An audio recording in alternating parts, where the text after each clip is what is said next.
Pablo y Bernabé han pasado ya bastante tiempo compartiendo con los hermanos allí en Antioquía. Ellos regresaron, recordemos, de su viaje misionero y aquí dice la escritura en Hechos capítulo 14 que se quedaron allí mucho tiempo con los discípulos compartiendo vida y vida de Cristo. Muy buenos días, queridos hermanos y amigos. Acompáñenme a Hechos capítulo 15. Observe su Biblia en Hechos capítulo 15, porque hoy observaremos, como el nombre de esta reflexión lo indica, el concilio en Jerusalén, parte 1.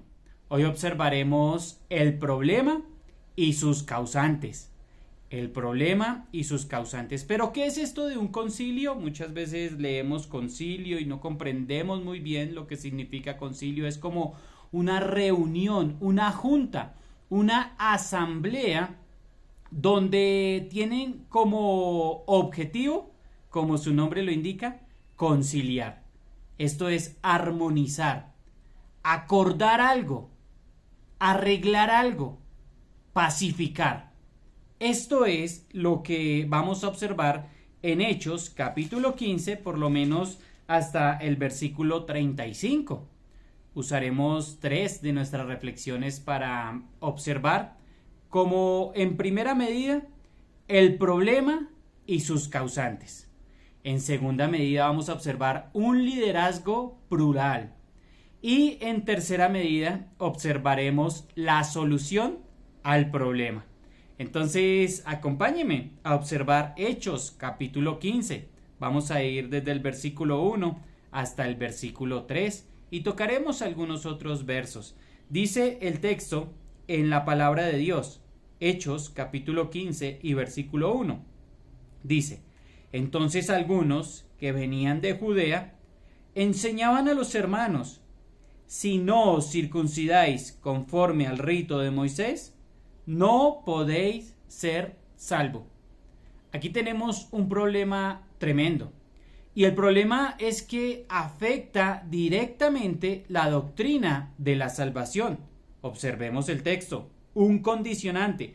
Si no os circuncidáis, fácil, no podéis ser salvos. Esto es lo que nos hablaban, en este caso los judaizantes, como lo vamos a ver más adelante, y vamos a introducir una palabra también que se llama legalismo. Si no, no eres salvo. Es decir, algunos de estos hombres venían de Judea, hasta Antioquía, tal vez para impresionar con su procedencia. Decían: yo vengo de allí, yo vengo de Judea. Mira el texto, algunos que venían de Judea. Estos se tomaban el atrevimiento de enseñar. También estos hombres van a demostrar una incomodidad oculta en su corazón que había desde Hechos 11. Desde Hechos capítulo 11, estos hombres reclaman a Pedro por qué había entrado en casa de un hombre incircunciso cuando ingresó allí a la casa de Cornelio. ¿Pero quiénes eran? Para entender un poco mejor a estos hombres y al problema, debemos decir que estos hombres podrían ser algo así como creyentes nominales en Jesús. Pero su comportamiento es un comportamiento de legalista, es un comportamiento judaizante y es un comportamiento de falso hermanos. Y entonces aquí ya identificamos a dos grupos en la iglesia primitiva. Unos como equipados por gentiles con la idea real de la libertad en Cristo, y la otra corriente, una corriente judaizante que pretendía imponer el sistema legal y forzar a circuncidarse, ¿sí? A hacer un corte en el prepucio del varón, lo que ataca de forma directa a la salvación lograda completamente en la cruz por nuestro Señor Jesucristo. Es Él quien con su muerte y su resurrección, su sangre derramada totalmente por cada uno de nosotros y su victoria de entre los muertos, a esto no le podemos añadir, porque es Él, con su obra expiatoria en la cruz del Calvario, quien nos salva. Por eso no podemos añadir absolutamente nada a la obra redentora de Cristo en la cruz. Todo lo demás es legalismo. Todo lo demás que ponga una condición para salvación, aparte de lo que acabamos de nombrar, es legalismo.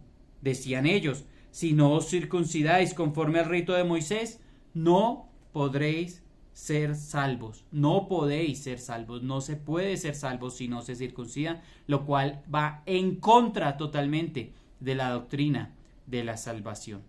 Hoy día abundan los judaizantes también, pero son fáciles de identificar.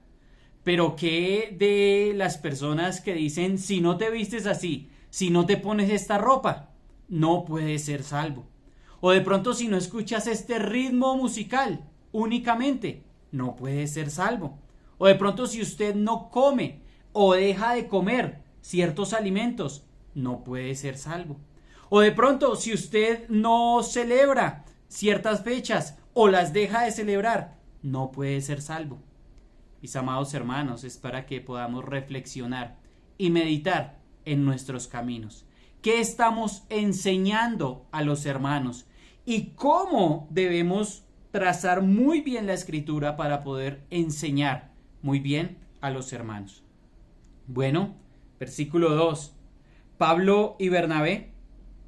Como Pablo y Bernabé tuviesen una discusión y contienda no pequeña con ellos, se dispuso que subiesen Pablo y Bernabé a Jerusalén y algunos otros de ellos a los apóstoles y a los ancianos para tratar esta cuestión. Bueno, aquí estamos viendo a Pablo y a Bernabé que observan el problema, que observan los causantes del problema y entonces en defensa de la fe tienen una discusión y una contienda no pequeña. Las enseñanzas judaizantes no podían ser admitidas ni podrán ser admitidas hoy día. Ellos entendían, vivían, testificaban y enseñaban de la libertad en Cristo sobre los preceptos de la ley. Muy por encima está la libertad que Dios trae en Cristo Jesús sobre los preceptos legales. La salvación es únicamente por gracia mediante la fe. Pero estos causantes de problemas eran falsos hermanos. Por eso la contienda no pequeña. Como dice el libro de los Gálatas, o la carta a los Gálatas mejor, ellos habían sido introducidos a escondidas para espiar nuestra libertad que tenemos en Cristo, con el propósito de reducirlos de nuevo a esclavitud. Pero observemos estos hombres respiraban falsedad. La Biblia ni siquiera los identifica. Mira el versículo 1. Entonces, algunos que venían de Judea. Ni siquiera expresa la Biblia sus nombres. Pero por sus palabras también los identificamos. Palabras corrompidas, palabras necias. Su comportamiento también era un comportamiento sectario. En el versículo 5, estos hombres generan contienda. Estos hombres también dice el texto que tientan a Dios. Estos hombres en el versículo 44 en el versículo 24 dice, por cuanto hemos oído que algunos han salido de nosotros a los cuales no dimos orden, os han inquietado con palabras, perturbando vuestras almas, mandando circuncidaros y guardar la ley. Estos hombres en el versículo 10 tientan a Dios, en el versículo 5 generan contienda, en el versículo 24 salen sin dárseles orden, es decir, actúan independientemente de las personas que ejercen autoridad en la iglesia. Ellos no fueron enviados por nadie, hablan de sí mismos, hablan su propia voluntad, su propia amargura guardada en su corazón, es lo que respiran. Estos hombres inquietan con palabras, perturban almas. ¡Wow! ¡Qué importante es tener cuidado con estas personas! Estas personas imponen cargas y viven en amargura con una carga que ni ellos ni sus padres pueden llevar. Observemos el versículo 3, lo que hace Pablo y Bernabé y algunos otros hermanos. Dice: ellos pues, habiendo sido encaminados por la iglesia, pasaron por Fenicia y Samaria, contando la conversión de los gentiles, y causaban gran gozo a todos los hermanos. Queridos amigos y hermanos que están escuchando esta reflexión, el contraste entre los verdaderos creyentes y los falsos hermanos es abrumador, es absoluto, el contraste es evidente. Mientras los judaizantes y los legalistas son incapaces de recibir y gozarse con los nuevos creyentes gentiles porque no se hacían prosélitos judíos, los creyentes fieles se llenaban de gozo por la salvación de tantos en el mundo. Querido hermano, ¿usted se está gozando con la obra que Dios está haciendo? ¿Usted está gozoso de que más personas lleguen a su iglesia local? ¿De que más personas sean alcanzadas con las misiones? ¿De que la Biblia se esté siendo traducida a más idiomas, a más etnias, a más lenguajes, a más tribus alrededor del mundo? ¿Está gozoso en que más personas sean añadidas? ¿O todavía se preocupa de qué ropa se pone, de qué música escucha o qué ritmo musical escucha, sin tener en cuenta esto de mensajes, que es lo que debemos cuidar? ¿O de pronto usted se preocupa más de comidas o de días, si se celebran o no? Querido hermano, que usted y yo nos podamos estar gozando, como dice aquí el texto, y causaban gran gozo a todos los hermanos, contando las maravillas de las conversiones que tenemos en nuestros días. Queridos hermanos, que esta sea nuestro gozo y nuestra alegría, nuevos creyentes a los pies de nuestro Señor Jesucristo. Buen día y bendiciones.